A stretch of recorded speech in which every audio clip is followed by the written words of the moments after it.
In this second part of the lecture, what I want to talk about is what happens after children have learned to draw symbolically and learned to write. So basically what happens is that's a natural process, but we tend to end up kind of stalling out there. What tends to happen is once children have learned and kind of developed their own visual language, there's sometimes a tendency to just rely on familiar symbolic drawing. And what happens is they just kind of get stuck at that level of drawing unless they are taught how to move on.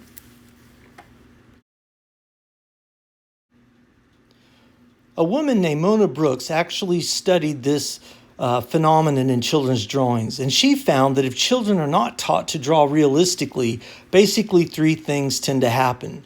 The first is they stall out at symbolic drawing. They tend to get there naturally just on their own, but then if they aren't taught to move beyond that, that's all they can do. The next thing is they tend to draw only for amusement. And this is because as they are only able to draw symbolically, as they get into their teens, all they can do is draw cartoon characters. And this is also, I believe, why we see people relying on comic book drawings and anime, because it builds on this same sense of shapes as drawing. Now, the final thing that happens, unfortunately, is most of them tend to abandon art altogether in the teen years. Because they can't draw realistically, they tend to just give up on drawing altogether. And this is pretty much because if you're a 6 or 7-year-old drawing symbolically, that's pretty good. But as you get into being a teenager and you're still drawing symbolically, it tends to just kind of become disheartening. So, what we're going to talk about is how do you get past that?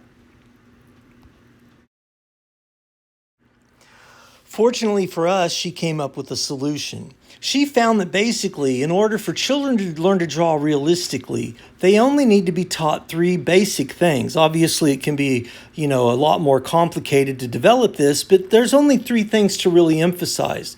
The first one of those is focus and concentration. This is basically just really slowing down and paying attention.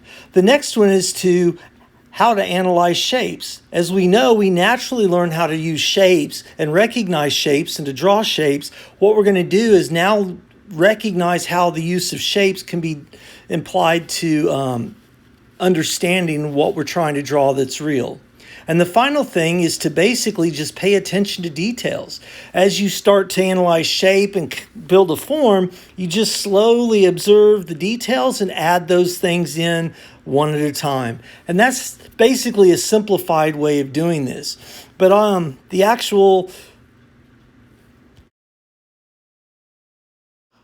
Now, what's really interesting is that not only are children developing the ability to draw realistically, they also gain benefits from these things as well. Because when you learn to focus and concentrate, that tends to carry over into other subject matter. Ability to analyze shapes, they learn how to look and observe and analyze things as well. Obviously, we talked about the importance of critical analysis. Well, now analyzing the shapes you're drawing goes right along with nurturing this. And finally, paying attention to details. As children develop that ability, that also carries over into other subject matter. And in fact, you can see the results of children's success and development in drawing carrying over into many other subjects. Now I just want to go ahead and elaborate a little more on how you can understand applying realistic drawing as a way of developing past symbolic drawing.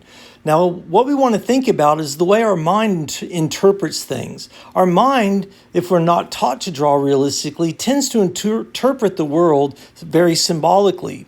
So our mind, in order to have the easiest definition and store the most information the most efficiently in our brain, it tends to simplify things. So if we're thinking only two-dimensionally, we see everything almost intellectually as a two-dimensional world. But what we have to do is learn how to see beyond that. The first thing I want to talk about is how we can interpret shape based on the angle that we're viewing it. What I'm showing you now is called the rule of the ellipse, and this is basically understanding how an ellipse, basically a circle, changes depending on the angle that we're looking at it. Obviously, straight on, a circle is the same height and width, and the constant curve all the way around. But as that shape rotates in space and we look at it more obliquely, we start to see it thin on the height and slowly turn into a flat plane. And that's kind of the basic understanding, is as we look at objects, being able to recognize, well, how am I seeing shapes based on that angle of view? Okay, so this next part is going to be pretty weird because it's the first time you all have probably seen me in a full-size screen.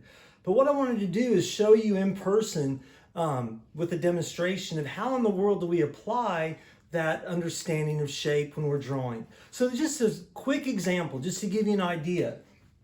If I'm looking over here at a table and I'm trying to draw it, I have to understand that that is a shape that exists at a certain angle in space. Our mind has a tendency, if we're only thinking two-dimensionally, to think, okay, let's say I'm drawing a round table. My mind is saying the table looks like this. But then as I look at it, I have to understand, based on that angle of view, that that actually exists in space. So if I know the rule of the ellipse, I can say, oh, well, that table is at this angle. So I think, all right, that table is existing about like this. That is not a very smooth line. But what we then do is understand it. Like I said, you analyze the shape and draw it. Now what I want to do is pay attention to detail. So as I'm drawing the table, I start to notice, oh, there's actually a double edge there. Oh, but look, there's actually a little lip that sticks down below there. And then all of a sudden I start to pay attention to how the legs exist. Oh, maybe they have a little, design on them or something. Where's this other leg? Well, it sticks down back over there. This probably has an extra side. That has a side. So what I'm doing as I'm drawing, now I'm making this up, but this is how it works in real life. As I'm drawing, I just pay attention to those details. So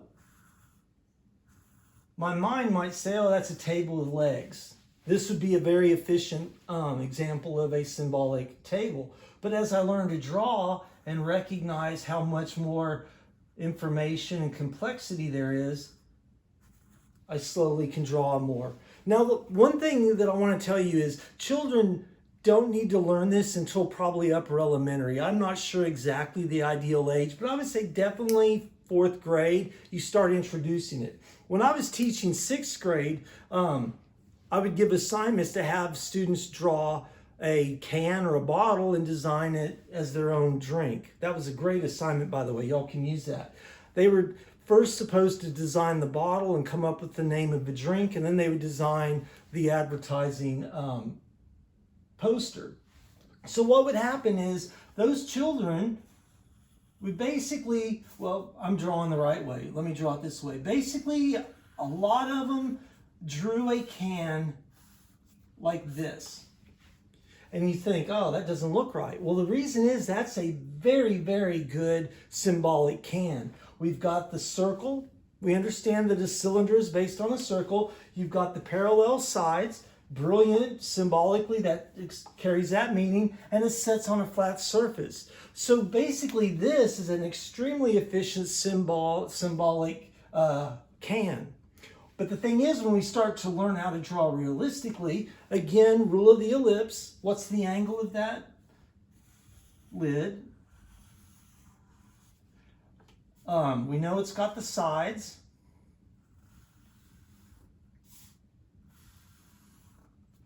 And then we know down here it's parallel.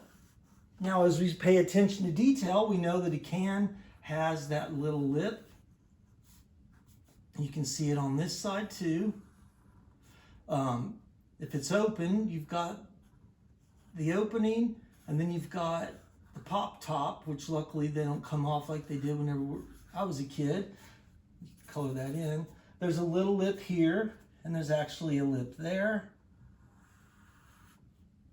And all of a sudden, and if you do the next step, we draw a surface that it's sitting on, and now you have a can sitting on a surface. This is realistic, that is symbolic. This is great for symbolic, but as we draw a real can, that's a whole nother level of understanding. Now, real quickly, what I want to talk about without making this go too long to put on Facebook, I want you to know that what happens is as we learn to draw realistically, we learn to think more abstractly as well. Because what we start to realize, and especially if we emphasize this while we're teaching it, you start to understand that there are different perspectives. And that's what we want to talk about next, is that change in perspective and how that affects us in our intellectual understanding of the world. So obviously, one of the biggest problems in the world right now is how conflicts of perspective are actually leading to greater and greater conflicts. And what we have to understand is that a lot of times that perspective is because we're only seeing things from our own perspective. And the more we start to understand the complexities of the world, the more we're able to realize that if I back out and look at things from a different perspective, I can see it differently. So I think intellectually there's a connection probably between learning to draw realistically and learning to think a lot more open-mindedly and seeing people and other perspectives. One of the most perplexing things to me is how many people have started believing in a flat earth.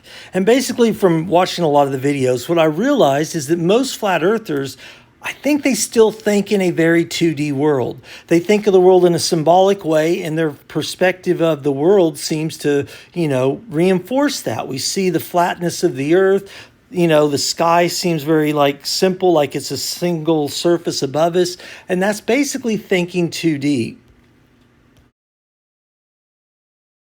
So just like if I'm drawing a can and I draw it from one angle and then change to a different angle and then maybe walk around and draw it from a whole nother angle. Or what if I knock it over and see it from a whole new awareness? That's kind of what happens with our worldview as well. As we start to understand the complexities and we learn to draw realistically, we start to understand everything as having a whole nother level of perspective. And then we also learn to keep our mind open because we realize, hey, there is another probable way of seeing things.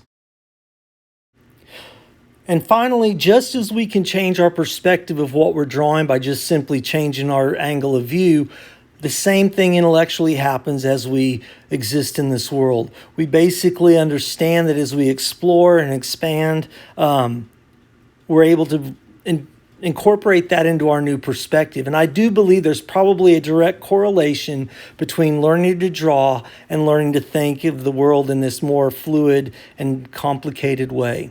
I hope if y'all have any questions, you'll let me know, and I will post the assignment and let you know kind of what we're going to do after this.